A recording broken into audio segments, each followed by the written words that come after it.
bangiga caalamiga ee Amal Bank ayaa maanta waxa uu xarun cusub ka daafuray magaalada Berbera waxaana munaasabad kooban oo loo qabtay xarika jarka xaruntaasi kala soo qayb galay gudoomiye ku-xigeenka banka dhexe ee Soomaaliland mas'uuliyiinta gobolka Saaxil iyo ka degmada Berbera ganacsato iyo mas'uuliyiinta kala duwan ee laamaha dawladda iyo marti sharaf kale ugu horreynna waxa halkaasi ka hadlay gudoomiyaha guud ee Amal Bank Cabdifataax Ismaaciil Daahir isagoo ka warbixiyay adeeg bixinta kala duwan ee uu qabto bangigaasi Berbera waa runtii waa ishii dhaqaalaha Soomaaliland waa halbowlaha ganacsiga waa hoyga ilbaxnimada iyo xadaaradda runtii shirkadda aan ku lahayn xarunna ma hana qaadayso waxa hubaalayn halkan la isugu iman doono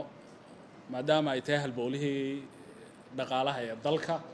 san dhamaantii la wada socono horumarka weyn ee gobolkan Saaxil ka socda haddii ay tahay dekadii haddii tahay wadada isku xidhay doonta ilaa Wajaale haddii tahay airportka dhawaan la daafuray haddii tahay free zone-ka Berbera maxay amal u wadaa Berbera amal waxay u wadaa barnaamijyaanu dalka ka daafurnay oo la yiraahdo hodmiye oo loogu talagalay dumarka ganacsiga dumarka barnaamijyo la yiraahdo dhalinkaab oo loogu talagalay ganacsiga dhalinyarta labada barnaamij waxay kaga duwan yihiin oo ku faanaa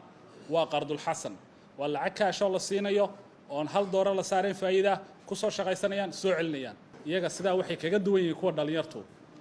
lacagtaanu siino 50% waa deeq 50% waa deyn waxa inta dheer oo gobolka ugu talagalnay barnaamij insha Allah sanadkan cusub oo dhowr cisho nooga harsan tahay aanu daafuri doono barnaamijkii tacabkaal oo barnaamijkaasi qayb kamid ah uu saamay togan ku yeelan doono bulshada gobolka Saaxil ee Berbera barnaamijku waa tacabkaal wax lagu horumarinayaa barnaamijyada dhaqaalaha dalka hore loogu soo saaro waa beeraha waa kalluunka waa xoolo dhaqatada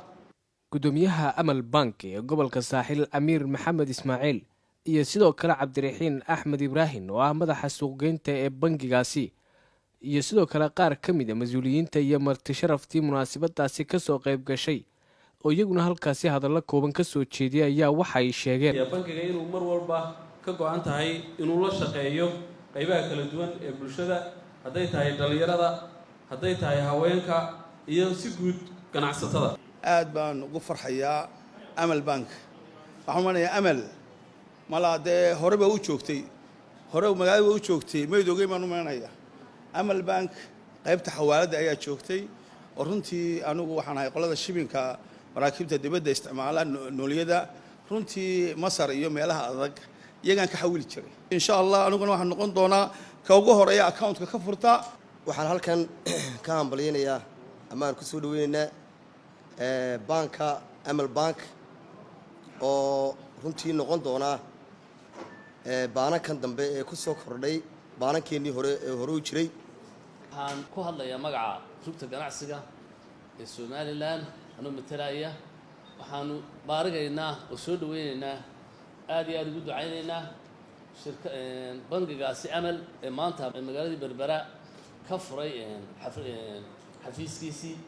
iyadoo horeba kale loo cadeeyay inay xawaalad ay sii shaqeynaysay laakiin qaybtii bangiga maanta aynu daafurayno aad iyo aad baan u soo dhaweynaynaa waxaan soo dhaweynaynaa waliba sida ay shaqaalaha u qaateen halkan laga sheegay ugu dambeynna gudoomiye ku-xigeenka banka dhexe ee Soomaaliland maayir ku-xigeenka degmada Berbera iyo gudoomiyaha gobolka Saaxil oo iyaguna halkaasi ka hadlay ayaa waxay bogaadiyeen daafurka xaruntaasi Amal Bank ee ay ku yeelan doonto magaalada Berbera saaka waxaan joognaa xafiiska cusub ee Amal Bank oo runtii maanta xariga laga jaray hawlihiisii shaqana bilaabi doona degmada Berbera iyo gobolka Saaxilba runtii farxad weyn bay noo tahay dawlad hoos ahaan iyo maamul ahaanba Amal Bank runtii wuxuu soo kordhin doonaa shaqo abuur reer Berbera ah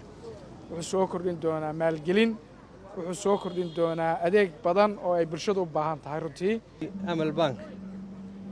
shaqadiina inaad xoojisaan dadweynaha goobtan oo ah goob shaqo oo dadku ay wada shaqaale yihiin ama meesha doonaha ka shaqeeya ay yihiin dad ama ganacsatada ah waxa weeyaan sida dadka u soo dhaweyn lahaydeen aad ula shaqaysan lahaydeen ayaan idinku dhiirigelinayaa idinka dadweynahana waxaan leeyahay fursadaha idinku soo kordhay ee Amal Bank maanta aan xariga ka jirnaa oo kamid yahay ka faa'iideysta aad baan ugu hambaleynayaa bangiga Amal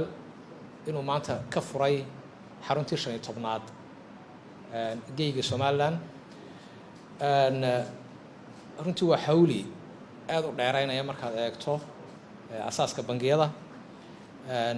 arrintaasi banka dhexe ee jamhuuriyadda somalilan